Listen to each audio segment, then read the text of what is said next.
Hi dear students, let's start our class with a silent prayer.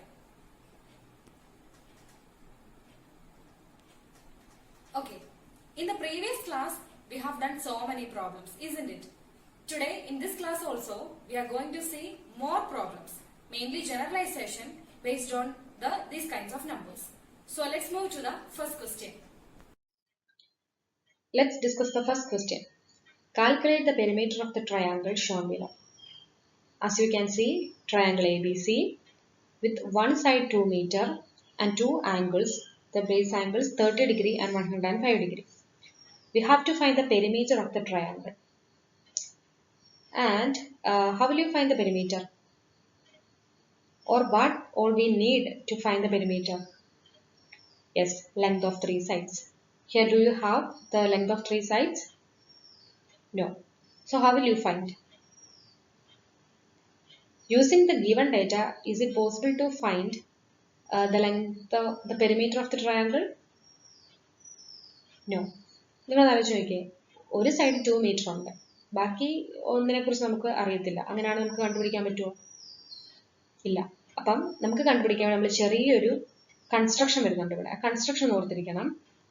We are considering triangle ABC as itself, and then what we are going to do is ബിയിൽ നിന്ന് A സിയിലേക്ക് ഒരു perpendicular വരയ്ക്കുന്നു. അതെങ്ങനെ ഇരിക്കും എന്ന് വരച്ചു നോക്കിയാൽ. Yes, we get something like this, isn't it? With these two 90 degree. Okay, so triangle and we call this as D. There is no change for 2 meter and there is no change for 30 degree. And what happens to this angle? It B മൊത്തം 105 degree ആയിരുന്നു. അപ്പം ഇതിനെ ഇപ്പം ഈ ഓരോ ആംഗിളും രണ്ടായിട്ട് നമ്മൾ ഡിവൈഡ് ചെയ്തല്ലോ, അതെങ്ങനെ ആയിരിക്കും എന്ന് നമുക്ക് കണ്ടുപിടിക്കണം. ഇനി ആദ്യം നമ്മൾ ചെയ്തത് എന്താ? In triangle A B C P D is drawn from D which is perpendicular to A C. അതാണ് നമ്മൾ ആദ്യം ചെയ്തത്. അപ്പൊ നോക്കിയാൽ നമുക്ക് ഇതിന്റെ റൈറ്റ് ട്രയാങ്കിൾസ് കിട്ടിയിട്ടില്ലേ ഇപ്പം? അതെ, കിട്ടിയിട്ടുണ്ട്. ഓക്കെ, നൗ ആദ്യം നമ്മൾ ആദ്യത്തെ ട്രയാങ്കിൾ കൺസിഡർ ചെയ്യാം. ഈ ട്രയാങ്കിൾ കണ്ടോ? Triangle A B D. അതൊന്ന് കൺസിഡർ ചെയ്യുമ്പോൾ എന്തൊക്കെ തന്നിട്ടുണ്ടെന്ന് പറഞ്ഞു. Angle D A B. Angle D A B കാണുന്നുണ്ടോ? എയുടെ അറ്റത്തുള്ള ഇത് എത്രയാണ്? 30 degree. Good. So it is 30 degree. Then അടുത്തത് ആംഗിൾ എ ഡി ബി എത്രയെന്ന് പറയാമോ? ആംഗിൾ എ ഡി ബി അതെത്രയായിരിക്കും? 90 ഡിഗ്രി. അതിന്റെ കാരണം എന്താ? കാരണം നമ്മൾ ബി ഡി എന്ന് പറഞ്ഞ ലൈൻ എങ്ങനെയാ വരച്ചിരിക്കുന്നത്? പെർപെൻഡിക്കുലർ ആയിട്ടാണ് വരച്ചിരിക്കുന്നത്. അപ്പൊ അതിന്റെ ബേസ് 90 ഡിഗ്രി ആയിട്ടായിരിക്കും സ്പ്ലിറ്റ് ചെയ്യാൻ. അങ്ങനെയാണെങ്കിൽ what will B angle A B D? അതായത് ആ ട്രയാങ്കിളിലെ മൂന്നാമത്തെ ആംഗിൾ, ഈ ആംഗിൾ എത്രയായിരിക്കും? ദിസ് ആംഗിൾ പറയാമോ? ഇതൊരു ട്രയാങ്കിൾ ആണ്. ട്രയാങ്കിളിന് ആംഗിളിന്റെ എന്ത് പ്രോപ്പർട്ടി ഉണ്ട്? ആംഗിൾ സം പ്രോപ്പർട്ടി ഉണ്ട്. അപ്പൊ അതനുസരിച്ച് നമുക്ക് എന്ത് പറയാം? Angle D A B plus angle A D B plus angle A B D. അതായത് ഈ മൂന്ന് ആംഗിളൂടെ കൂട്ടുമ്പോൾ എത്ര കിട്ടണം? 180 കിട്ടണം. ഇതിൽ ആരൊക്കെ അറിയാം? ഡി എ ബി അറിയാം, എ ഡി ബി അറിയാം. So that is 30 plus 90 plus angle ABD equal to 180 degree. What is 90 plus 30? Yes, it's 120. So 120 degree plus angle ABD equal to 180 degree. So what will be angle ABD? Correct. 180 degree minus 120 degree. And what is that? 60 degree. So we get ABD as 60 degree. അപ്പോൾ നമുക്ക് എന്ത് കിട്ടിയതേ? ഈ angle എന്ന് പറയുന്നത് 60 degree ആണ് ഇപ്പം കിട്ടിയിട്ടുണ്ട്. Okay, now നമുക്ക് എന്ത് കിട്ടിയെന്ന്, നമുക്ക് നേരത്തെ എന്ത് കിട്ടിയായിരുന്നു? ഈ ആംഗിൾ എന്ന് പറയുന്നത് 90 ഡിഗ്രി എന്ന് കിട്ടി, ഇതെന്ന് പറയുന്നത് 60 ഡിഗ്രി എന്ന് കിട്ടി. ഇത് മാത്രം അല്ല, അപ്പം എ ബി ഡി എന്ന് പറയുന്ന ട്രയാങ്കിൾ 30, 60, 90 ആ ഡിഗ്രിയിലല്ലേ പോകുന്നത്. നമ്മൾ എന്തെങ്കിലും റിസൾട്ട് പഠിച്ചിട്ടുണ്ടോ? Yes. Sides opposite to these angles will be in the ratio 1:√3:2 എന്ന് പറഞ്ഞാൽ ഒന്നുമില്ല. 30 ഡിഗ്രിക്ക് ഓപ്പോസിറ്റ് കിടക്കുന്ന സൈഡ് 1 ആണെങ്കിൽ 60 ഡിഗ്രിക്ക് ഓപ്പോസിറ്റ് കിടക്കുന്ന സൈഡ് √3 ആയിരിക്കും. 90 ഡിഗ്രിക്ക് ഓപ്പോസിറ്റ് കിടക്കുന്ന സൈഡ് 2 ആയിരിക്കും. ഓക്കെ, ഇനി ഇവിടെ നോക്കിയേ, എ ബി എന്ന് പറയുന്ന സൈഡ് കണ്ടോ? എ ബി എത്രയാണെന്ന് നമുക്കറിയാം, 2 സെന്റിമീറ്റർ. ഈ എ ബിയുടെ ഓപ്പോസിറ്റ് കിടക്കണമെങ്കിൽ ഏത് ആംഗിളിന് ഓപ്പോസിറ്റായി എ ബി കിടക്കുന്നത്? 90 ഡിഗ്രിക്ക്. അപ്പം നമ്മൾ ഇപ്പോൾ ഒരു റിസൾട്ട് കണ്ടില്ലേ, 30 degree is to 60 degree is to 90 degree എന്ന് പറയുന്നത് 1:√3:2 റേഷ്യോയിലായിരിക്കും. നമ്മൾ കണ്ടു. ഇപ്പം നമുക്ക് എന്ത് കിട്ടി? 90 ഡിഗ്രിക്ക് ഓപ്പോസിറ്റ് കിടക്കുന്ന സൈഡ് എ ബി 2 മീറ്റർ ആണ് കിട്ടി. അങ്ങനാണെങ്കിൽ അടുത്തത്, അതിന്റെ റീസൺ എന്താണെന്ന് അറിയാലോ, opposite 90 degree. So what will be B D? 30 ഡിഗ്രിക്ക് ഓപ്പോസിറ്റ് ആണ്. അപ്പൊ എന്തായിരിക്കും? യെസ്, 1 മീറ്റർ ആയിരിക്കും. Because that is opposite to 30 degree. What about A D? Yes, it's will be √3 centimetre as it is opposite to 60 degree അല്ലേ. അപ്പൊ നമുക്ക് എന്ത് കിട്ടി?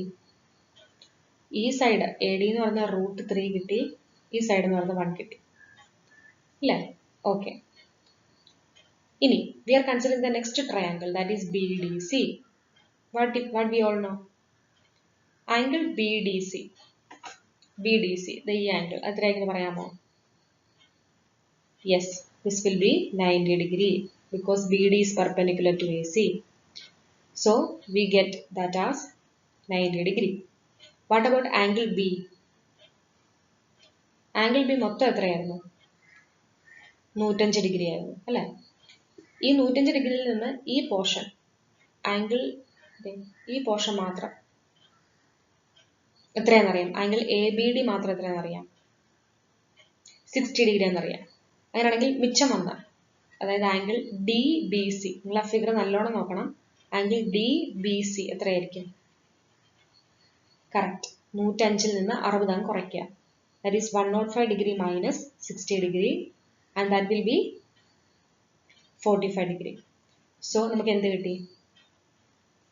ഈ ആംഗിൾ എന്ന് പറയുന്നത് 45 ഡിഗ്രി ആണെന്ന് കിട്ടി. ഈ ആംഗിൾ ഇത് നമുക്ക് 90 ഡിഗ്രി ആണെന്ന് കിട്ടിയായിരുന്നു. Now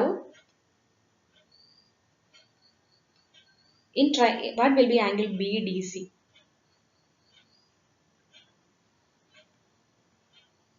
Sorry, what will be angle BCD? And that can be found out by using, yes, angle sum property. That is angle BDC plus angle DBC plus angle DCB will be 180 degree. We know BDC and we know DBC. That is 90 plus 45 plus angle DCB will be 180 degree. What will be DCB then? 90 plus 45 എന്ന് പറയുമ്പോൾ തന്നെ എത്രയായി പറയാമോ? Yes, 135. So 180 minus 135 will be angle DCB. So angle DCB will be 45 degree. അപ്പൊ നോക്കിക്കേ, നമുക്ക് ഈ angle എത്ര തന്നെ കിട്ടി? 45 ഡിഗ്രി എന്ന് കിട്ടി. So angle DCB is 45 degree. Again, നമ്മൾക്കപ്പം ഒന്നുകൂടെ കിട്ടി നമുക്ക് പറയാം. ഇത് 90 ഡിഗ്രി എന്ന് കിട്ടി. This will be 45 degree and this is 45 degree. So in triangle BDC the angles are 45, 45 and 90. And since its angles are equal, sides opposite to these angles are also equal. അങ്ങനെ result പഠിച്ചിട്ടുണ്ടോ? ഒരു ട്രയാങ്കിളിൽ equal സൈഡിന് opposite കിടക്കുന്ന angles equal എന്ന് പഠിച്ചിട്ടുണ്ടോ? ഉണ്ട്. 8ാം ക്ലാസ്സിൽ equal triangles ഉള്ള chapter പഠിച്ചിട്ടുണ്ട്. ഇവിടെ നോക്കിയാൽ ട്രയാങ്കിൾ ബി ഡി സിയിൽ 2 ആംഗിൾസ് 45, 45 ഡിഗ്രിയാണ്. അപ്പൊ അതിന്റെ ഓപ്പോസിറ്റ് കിടക്കുന്ന സൈഡ്സ് ഈക്വൽ ആയിരിക്കുമല്ലോ. അതായത് ഏതൊക്കെ സൈഡ്സ് ആയിരിക്കും അത്? സി ഡിയും ബി ഡിയും അല്ലേ. So what we can say, BD equal to CD equal to എത്രയാ? നമ്മൾ നേരത്തെ ഇത് √3 ആണെന്നും ഇത് 1 ആണെന്നും കണ്ടുപിടിച്ച് വെച്ചിട്ടുണ്ടായിരുന്നു. So what we can say? This is 1 meter. Good. Next, because both these are opposite to 45 degree. So this will be 1 and this will be 1. Okay. Now, in triangle ADC, or as triangle ADC is a right triangle, all of you agree. How can you find the third side? അല്ലെങ്കിൽ എന്തിനാണ് third side കണ്ടുപിടിക്കുന്നത് പറയാം. നമ്മൾ എവിടെ നിന്ന് start ചെയ്യുന്ന ഓർക്കുന്നുണ്ടോ? നമുക്ക് ABC എന്ന് പറയുന്ന വലിയ ട്രയാങ്കിളിന്റെ പെരിമീറ്റർ വേണമായിരുന്നു. പെരിമീറ്റർ വേണമെങ്കിൽ എന്ത് വേണം? 3 സൈഡ്സ് വേണം. ഓൾറെഡി ഒരു സൈഡ് 2 മീറ്റർ നമ്മുടെ കയ്യിലുണ്ട്. ഇപ്പൊ നോക്കിയേ, AC എന്ന് പറഞ്ഞ സൈഡ് കിട്ടിയില്ലേ? ACയിൽ തന്നെ AD √3 മീറ്ററും CD 1 മീറ്ററും. അപ്പം അത് കൂട്ടുമ്പോൾ നമുക്ക് ഫുൾ AC കിട്ടും. ഇനി ഒരു സൈഡ് കൂടെ കിട്ടാനുണ്ട്. അത് ഏത് സൈഡാണ്? BC. ആ സൈഡ് എങ്ങനെ കണ്ടുപിടിക്കാൻ? ട്രയാങ്കിൾ BDC എന്ന് പറയുന്നത് ഒരു റൈറ്റ് ട്രയാങ്കിൾ ആയതുകൊണ്ട് നമുക്ക് എന്ത് ചെയ്യാം? പൈതഗോറസ് തിയറം ഉപയോഗിച്ച് അത് കണ്ടുപിടിക്കാം അല്ലേ? So how will you proceed? by Pythagoras theorem, base square plus height square equal to hypotenuse square. And here നമുക്ക് നോക്കിയാൽ BC എന്ന് പറഞ്ഞ സൈഡ് 90 ഡിഗ്രിക്ക് ഓപ്പോസിറ്റ്. അപ്പൊ അതായിരിക്കും നമ്മുടെ hypotenuse. And the base and height will be 1 meter each. So 1 square plus 1 square equal to hypotenuse square. 1 square plus 1 square will be 2. So hypotenuse square will be 2. Hypotenuse will be square root of 2. So we get this side as square root of 2. Isn't it? Okay. And so BC will be square root of 2 meter. Okay. Now നമുക്ക് എല്ലാം ആയിട്ടുണ്ടോ എന്ന് നോക്കിയേ. നമുക്കൊരു perimeter കണ്ടുപിടിക്കാറായോ? Triangle ABCയുടെ കണ്ടുപിടിക്കാം. കാരണം AB എത്രയാ? 2 meter. BC is √2 meter. AC is √3 plus 1 meter. Isn't it? So AB plus BC plus CD plus DA. That is 2 plus √2 plus 1 plus √3. And what is 2 plus 1? It's 3. So 3 plus √2 plus √3. And what is √2 and √3? Correct. 1.41 and 1.73. So after replacing, what we get? 3 plus 1.41 plus 1.73. After adding, what you get? Yes, 6.14 meter. So the perimeter of the triangle ABC is 6.14 meter, and this is our answer.